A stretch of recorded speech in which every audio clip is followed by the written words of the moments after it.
Subscribe করুন Sony ৮, click করুন bell icon.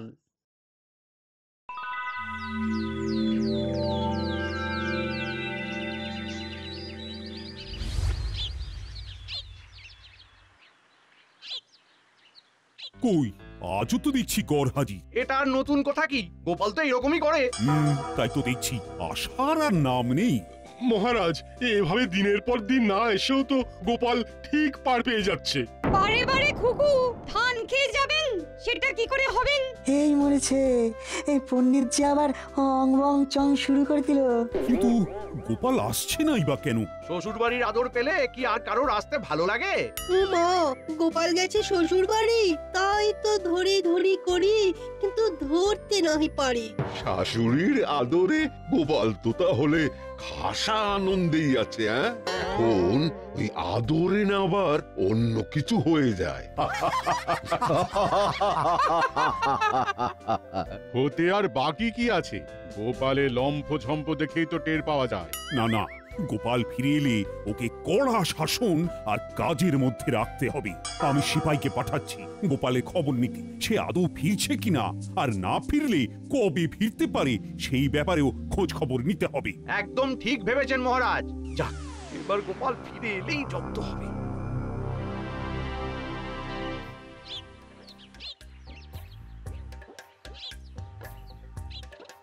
Gopal দাদা, ও গোপাল দাদা, বাড়ি আছো নাকি? মহারাজ ডেকে পাঠিয়েছেন। কাকে ডাকছো আদর করে? ওই দেখো, সে তো দিব্যি নাক ডেকে ঘুমাচ্ছে। তাই তো দেখছি। বেশ, তাহলে মহারাজকে গিয়ে তাই বলি। মহারাজের কানে কথা গেলে যে কি হবে কে জানে।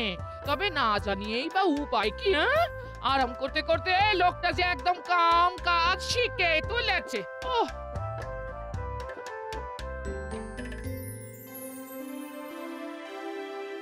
কই কারুর কোনো কাজই তো তেমন জুত দেখতে পাচ্ছি না। আচ্ছা, সবার হলোটা কি? সে কি মহারাজ, একবার খতিয়ান নিয়েই দেখুন না, কাজ দেখে মুগ্ধ হয়ে যাবেন একদম। বটে, তা সেনাপতি তুমি শুরু করো দেখি। মহারাজ, সিপাহীরা কিন্তু তৈরি আছে, বিপদ বুঝলেই পাই পাই করে ছুটবে, কেউ ধরতে পারবে না। তবে আমার গণনা বলছে এক্ষুনি তেমন কোনো বিপদের সম্ভাবনা নেই। তাই যাহা ইচ্ছা করি যেথা খুশি যাই। আর নিয়ম করে রাজসভায় আসি যাই আর বেতন পাই। আমার কিন্তু কাজের বিরাম নেই মহারাজ, নিত্য নতুন গবেষণা আজকাল। সেই সব গবেষণার ফলটা কি হচ্ছে? সবই তো বিফলে যাচ্ছে মনে হচ্ছে। গোপালটা তবু যাও বা কাজের ছিল, কিন্তু সেও তো শ্বশুর বাড়িতে গিয়ে বসে আছে। আছে মহারাজ, গোপাল দাদা আছে। সে তো থাকবেই, কিন্তু আছেটা কোথায়? গোপাল দাদা নিজের বাড়িতেই আছে আর নাক ডেকে ঘুমোচ্ছে।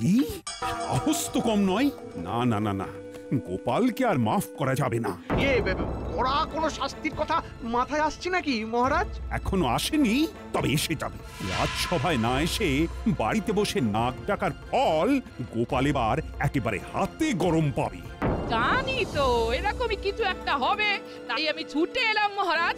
এবারের মতো ওকে ক্ষমা করে দিন মহারাজ। ক্ষমা পরম ধর্ম বটে, কিন্তু এমন অপকর্ম করলে কি মাফ করা যায় মহারাজ? তাই তো বেশ একটু ভাবনায় পড়ে গেলাম এবার। উনি তো এতদিন ধরে আপনাকে বিভিন্ন রকম ভাবে সাহায্য করেছে না, তাই ওকে আর একটু সুযোগ দেওয়া হোক মহারাজ। আসলে শ্বশুর বাড়িতে গিয়েই আমার স্বামী না আরো অলস হয়ে পড়েছে। একটু না অনেকটা, সেটা কি তুমি মেপে দেবে? না না না না, আমি কথা দিচ্ছি কয়েকদিনের মধ্যেই ওকে চটপটে করে রাজসভায় পাঠাবো আমি। তাহলে দেখি কয়েকদিনের মধ্যে কিছু হয় নাকি। এবার আমার পালা, আমি শুরু করছি। আগডুম বাগডুম ঘোড়াডুম সাজে। আমি ছুটোছুটি করলে কি হবে? উনি একেবারে খোশ মেজাজে আছেন না? এটা তুমি ঠিক বলেছো দিদা, দাদুর মেজাজ একেবারে ফুরফুর করছে। দাদুর জন্য আজকে খেলা একেবারে জমে গেছে। তুমি আমাদের সঙ্গে এসে খেলো না দিদা। আমাকে কি আর তোর দাদু পেয়েছিস যে কাজকর্ম শিখে তুলে দিয়ে আগডুম বাগডুম খেলবো? ক্ষতি কি গিন্নি, তুমিও শিং ভেঙে বাছুরের দলে ঢুকতেই পারো। আমার তো আর তোমার মতো ভীমরতি হয়নি। নাও নাও দাদু, খেলা শুরু করো তো। দিদা এসেই না সব কুড়িয়ে দিল। তুই যদি দাদু দাদু করিস, তবে দাদুর সঙ্গে বসে বসে না খেলে দাদুকে নিয়ে অন্তত হেঁটে চলে বেড়াতে তো পার। পারিস? তোদের দাদু যে ঘরে বসে বসে কুঁড়ে হয়ে যাচ্ছে, সে খবর রাখিস? হ্যাঁ, সে হোক গে, আমরা থাকতে দাদুকে হাত পা নাড়াতে হবে কেন? আমরাই তো দাদুর হাত পা, তাই আমরাই দাদুর সব কাজ করে দেব। চল চল চটপট হাতে পাতে করে দিদাকে দেখিয়ে দি বাচ্চারা কি পারে।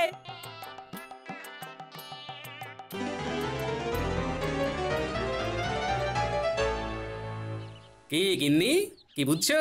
আমার ডান হাত বাঁ হাত কেমন কাজের হয়েছে নিজের চোখে দেখছো তো? এমন নাতি নাতনি থাকলে আমি আর তোমার কুঁড়েমি বন্ধ করবো কি করে? হ্যাঁ, ওপরওয়ালাই জানে এবার কি হবে। হ্যাঁ,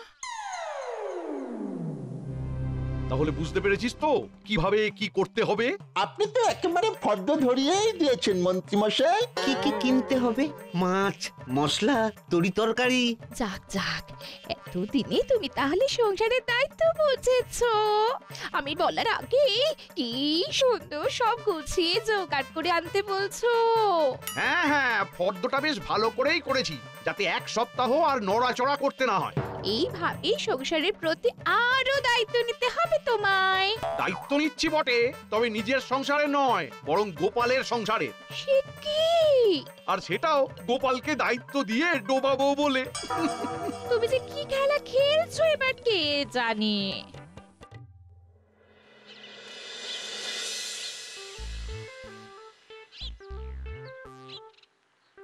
এই না থলে।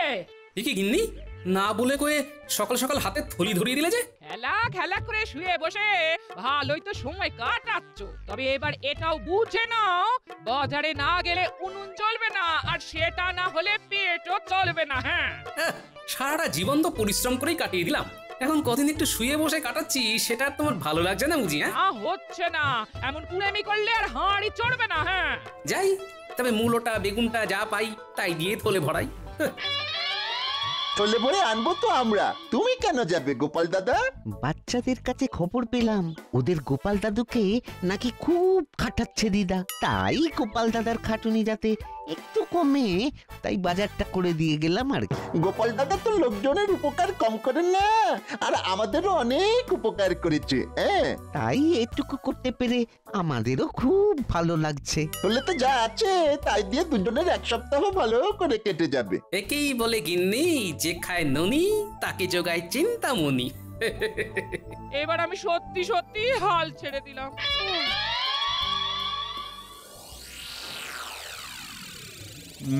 ব্যাপার কি, রাজসভাটা আজও যেন কেমন ফাঁকা ফাঁকা লাগছে। সে তো লাগবেই মহারাজ, গোপাল যে আসেনি আজ। তাই তো, গোপাল তো সভায় আসেনি। না, এটা তো বাড়াবাড়ি। খবর পেয়েছি গোপাল দিনের পর দিন আরো কুঁড়ে হয়ে যাচ্ছে, এখন তো সে বাড়ি থেকে বেরিয়ে বাজার দোকানটা পর্যন্ত করে না। আপনি বলুন মহারাজ, এসব কি হচ্ছে? বলো কি, তাই নাকি?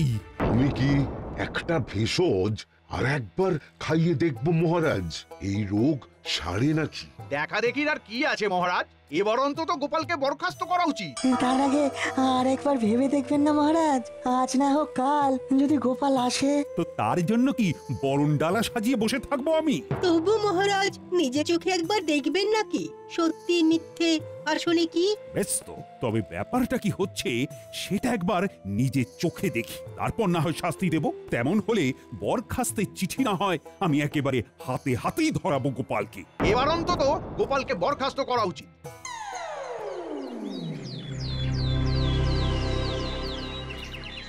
তোরা যে একেবারে আদা জল খেয়ে লেগে পড়েছিস দেখছি, আমার পান থেকে চুন খসতে দিচ্ছিস না।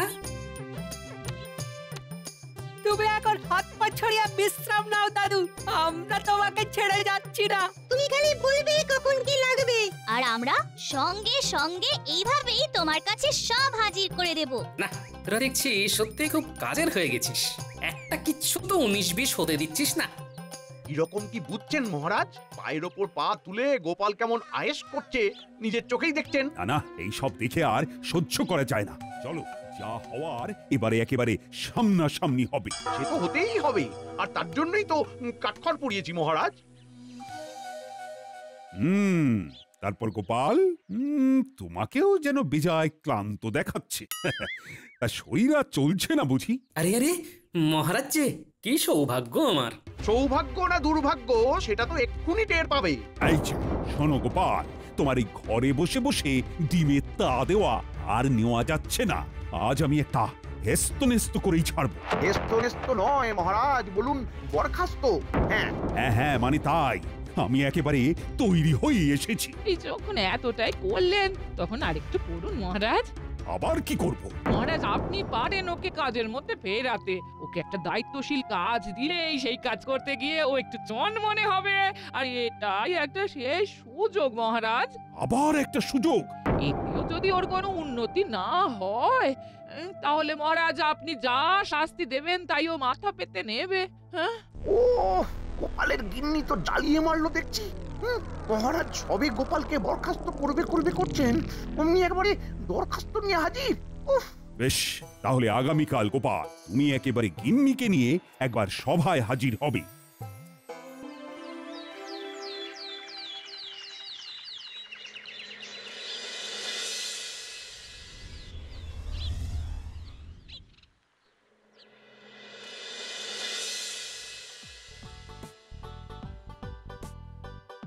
পেন্নাম হই মহারাজ। হই কোথায়? এ তো হাই। হ্যাঁ, গোপালের আলসেমি যাওয়ার তো কোনো লক্ষণই নেই দেখছি। ও ভাই গোপাল, তুমি কি ক্লান্ত? তুমি নিজে মুখেই বলো না, সবাই না হয় শুনতো। গোপাল আর কি শোনাবে, এখন হাই তুলছে, একটু পরেই যাই করবে। কারণ মহারাজ গোপালকে তাড়ালেন বলে। অযোগ্য লোককে সভায় বসিয়ে রেখেই বা কি হবে? যাক, তুমি এসেছো তাহলে, কিন্তু গিন্নিকে সঙ্গে করে নিয়ে না এসে তুমি তো সেই আমার আদেশ অমান্যই করলে গোপাল। কেন মহারাজ? কাজ তো আমি করব, গিন্নির কি দরকার? এই হ্যাঁ, মানে না, মানে তাই তো। নামে গোপাল আর তালেও ঠিক। মহারাজ এখন কি করিং, কি বলিং? তা গোপাল, তোমার যখন শুয়ে বসেই থাকতে ইচ্ছে করছে তখন বসে থাকার কাজই দেব না হয়। দিন না মহারাজ, কর্মই তো ধর্ম। কি কাজ দেবেন দিন? কাজ আমার ভাবা হয়ে গেছে। আমার দাদুর আমলের একটা টিনের সিন্দুককে প্রাসাদের সামনের মাঠে বসে রোদ খাওয়াতে হবে। এটা আবার কেমন কাজ মহারাজ? হ্যাঁ, এটা তো গোপাল চোখ বুঝেই করে দেবে। চোখ বুঝলেই তো টেরটি পাবে।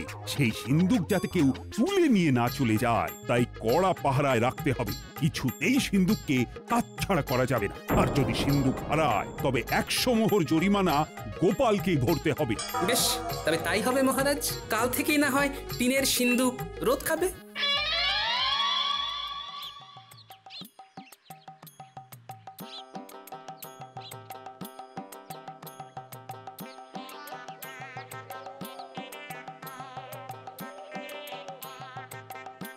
কি গো, ওই কাজ করে মহারাজের মেজাজটা ঠিক করতে পারলে নাকি আবার জল ঢেলে দিয়ে এলে? কাজ আর এমন কি, ওই টিনের বাক্স রোদ খাওয়াতে হবে আর পাহারা দিতে হবে। দেখে দেখে মহারাজ কাজও একটা দিয়েছেন বটে। হ্যাঁ, সেটা না হয় ঠিক আছে, তবে বাক্স হারিয়ে গেলে 100 মোহর জরিমানা দেওয়ার ব্যাপারটা শুনেই তো নড়ে চড়ে বসতে হচ্ছে। আবার কি কথা? সেটাই তো আসল কথা গিন্নি। 10 মোহরে যে বাক্স পাওয়া যায় তার জন্য 100 মোহর জরিমানাটা যে মোটেই মানা যাচ্ছে না গিন্নি। আমাকে ভয় পাইয়ে দিতে মহারাজ জরিমানার পরিমাণটা বাড়িয়ে দিয়েছে, সে একরকম ভালোই করেছেন। এতেই কাজ হবে। তবে মহারাজও টের পাবেন জরিমানার কথা বলে তিনি আমাকে কত বড় একটা সুযোগ করে দিয়েছেন। আবার কি প্যাঁচ কষছো বলো তো তুমি? এখনো কষিনি, তবে কষে ফেলতে কতক্ষণ। তবে তার জন্য বাচ্চাদের সঙ্গে নিতে হবে। যা হওয়ার কাল বেলা গড়ালেই দেখা যাবে।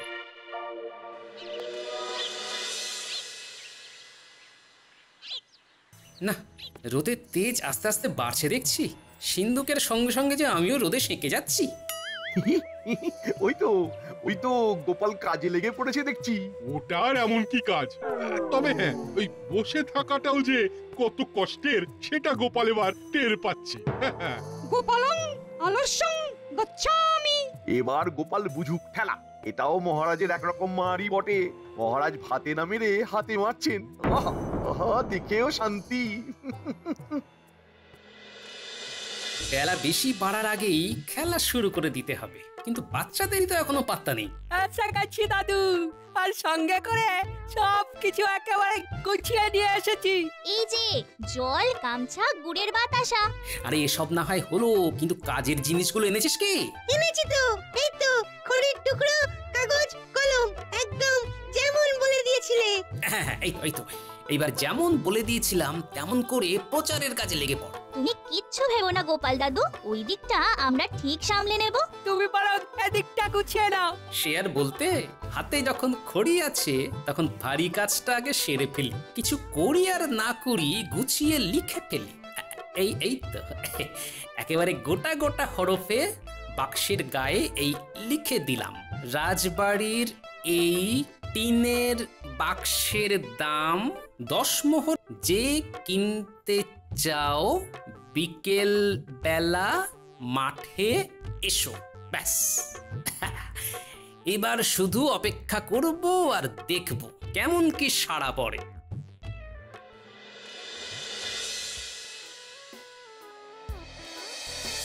ও মা, দেখো দেখো, মহারাজের মনি যেন ফুর্তি, মিটিমিটি হাসছেন, যেন ভাবছেন কত কি। সে তো হবেই সভাকবি, সে তো হবেই। মহারাজ যে অলস গোপালকে আচ্ছা করে ঘোল খাইয়ে দিয়েছেন এবারে। রোদে বসে থাকতে থাকতে গোপালের মাথাটাই না এবার খসে পড়ে। বুদ্ধিতে যে মহারাজ গোপালের থেকেও কম যান না সেটা দেখিয়ে দিলেন বটে। হ্যাঁ, বসে বসেও যে মাথার ঘাম পায়ে ফেলা যায় সেটা তাহলে এবার গোপাল জানলো। কি বলো সবাই? বলার আর কি আছে মহারাজ, আমরা তো যা দেখার নিজের চোখেই দেখে এলাম। হ্যাঁ, গোপাল তো যথা সময় এসেই সিন্দুক নিয়ে গেছে, এবার কদিন রাখুক না কাছে কাছে। আগে মহারাজ, বেশি দিন কি আর রাখার প্রয়োজন আছে? ওই রোদ গরম কি গোপালের সহ্য হবে? গোপাল কষ্ট পাবে বলছো? কষ্ট পেলে পাক মহারাজ, তবেই তো ওর আলসেমির স্বভাবটা নষ্ট হবে। তাহলে আমার চিন্তা ভাবনায় কোনো গলদ নেই, তাই তো? আমার এক টোটকায় অলস গোপাল এবার কাত হয়েছে।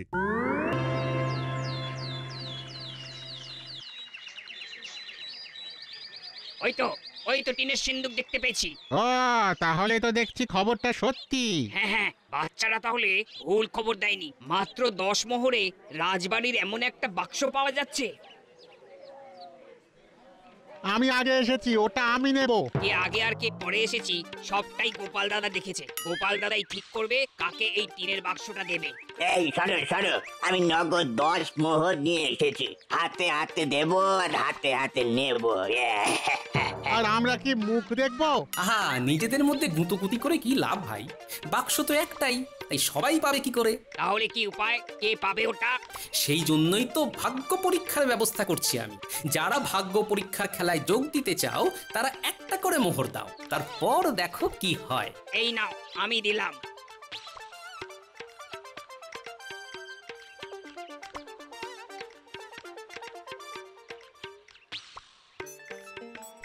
আমিও দিচ্ছি, আমার নামটা লিখে নাও।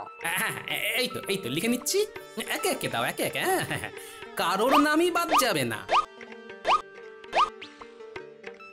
এবার মনে হচ্ছে সবার নামই লিখে ফেলেছি। 9 করে 5 হলো মনে হচ্ছে। এবার তাহলে না হয় টিনের সিন্দুকে রাখা নাম থেকে ভাগ্যবান মালিকের নামটা তুলি। এই যে গোটা গোটা করে লেখা আছে বটকৃষ্ণ বটব্যাল। এই যে আমি গো গোপাল দাদা, দাও টিনের সিন্দুকখানা দাও দেখি আমায়। সে তো দেবই, তার আগে বাকি 9টা মোহর যে দিতে হবে আমায়। এই যে দিচ্ছি। তাহলে আমাদের একটা করে মোহর ফেরত দিয়ে দাও এবার গোপাল দাদা। তা কি করে হয়? ভাগ্যের খেলা খেলতে গেলে ওরকম 1-8টা মোহর যে গচ্ছা দিতেই হয় ভাই। যাই,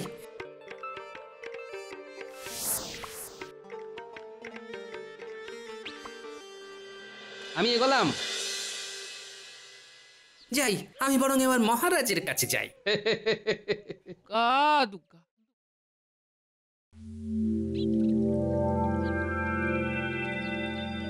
বেশ, তাহলে সভার কাজকর্ম আজকের মতো শেষ করি এখানে। আগে হ্যাঁ মহারাজ, শুভ কাজে আর দেরি করে লাভ কি? কিন্তু আমার যে একটা খবর দেওয়ার ছিল মহারাজ। হ্যাঁ, এই অবেলায় খবর? আচ্ছা, টিনের সিন্দুক ঠিকঠাক রোদ পেল কিনা সেটাই বলবে বুঝি। পাক আর না পাক, কালকে আবার রোদে দিতে হবে। আর এরকম এখন বেশ কদিন চলবে, তাই তো মহারাজ? কিন্তু সিন্দুক তো নেই মহারাজ। নেই মানে? নেই মানে নেই। তবে তার জন্য এই যে 100 মোহর জরিমানা সেটা একেবারে গুনে গুনে নিয়ে এসেছি মহারাজ। দেখলেন তো মহারাজ, হ্যাঁ গোপাল যে কোনো কমের নয় সেটা আরো একবার প্রমাণ হলো। তবে মহারাজ এই সিন্দুকটা হারিয়ে যেতে শুধু যে আপনার হলো তাই নয়, আমারও নেহাত কম হলো না। তার মানে সিন্দুক একজন ভাগ্যবানের হাতে তুলে দিতে 500 জনের কাছ থেকে একটা করে মোহর নিয়ে ভাগ্য পরীক্ষার খেলা খেলেছি, তাই যা হয়েছে আমার জন্যই হয়েছে। জরিমানার অর্থ দেওয়ার পরেও বাকি 400টার মতো মোহর আমার আয় হয়েছে মহারাজ। কি উর্বর বুদ্ধি! এই না হলে গোপালের বুদ্ধি ঠিক সময়ে কাজে লাগিয়েছে। সত্যি এই না হলে গোপাল, এটাই তো গোপালের কাজের মতো কাজ। শরীরে অলস হলে কি হবে, গোপাল দেখিয়ে দিয়েছে মাথাতে তার আগের মতোই ধার আছে। হ্যাঁ গোপাল তাহলে এবারেও ফাঁকতালে কাজ গুছিয়ে নিয়েছে। তবে মহারাজ আপনি নিশ্চিন্ত থাকুন, এবার থেকে আমি নিয়ম করেই সভায় আসব। আমার জন্য গিন্নিকে অনেক অনুনয় বিনয় করতে হয়েছে, সেটা কি আর ভালো লাগে? তাহলে তোমার শুভ বুদ্ধির উদয় হয়েছে। নিজের বুদ্ধির পরিচয়ের সঙ্গে সঙ্গে গিন্নির মান মর্যাদা রক্ষার দায়িত্ব যে আমার মহারাজ। এটাই তো কথার মতো কথা গোপাল, এই জন্যই তো বলি তোমার তুলনা হয় না। For more updates, subscribe to our channel, click the show links and enjoy watching the videos.